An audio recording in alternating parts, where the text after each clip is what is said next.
আগামী 1 আগস্ট থেকে শুরু হচ্ছে দেশের জনগণনা 2027 কর্মসূচি।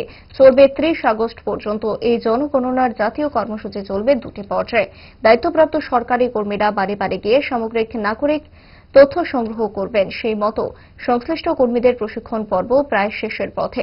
পাশাপাশি 17 জুলাই থেকে শুরু হচ্ছে ডিজিটাল প্ল্যাটফর্মের মাধ্যমে স্বয়ং গণনার কাজ। এই পদ্ধতিতে প্রতিটি পরিবারের কর্তা নিজেরাই অনলাইনে তাদের সামগ্রিক তথ্যপুঞ্জি আপলোড করতে পারবেন।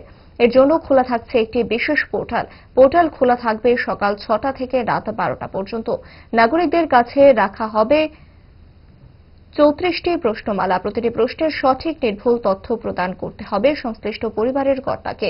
হাউস লিস্টিং অপারেশনের আগে দেশের জনগণনার ইতিহাসে এই প্রথম বিশেষ ব্যবস্থা চালু করেছে ভারত সরকার। সে সুবিধা কাজে লাগিয়ে দেশের জনগণনার কাজে সামগ্রিক সহযোগিতার আবেদন জানিয়েছেন পশ্চিম জেলা শাসক ডক্টর বিশাল কুমার। জেলা প্রশাসনের তরফে আহুত সংবাদ সম্মেলনে মুখোমুখি হয়েছিলেন পশ্চিম জেলা শাসক ডক্টর বিশাল কুমার।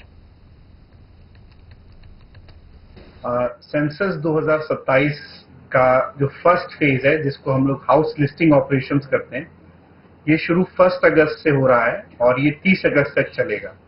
परंतु इस बार पहली बार सेल्फ इन्यूमरेशन का प्रोविजन रखा गया है सेंसस 2027 में रजिस्ट्रार जनरल ऑफ इंडिया द्वारा।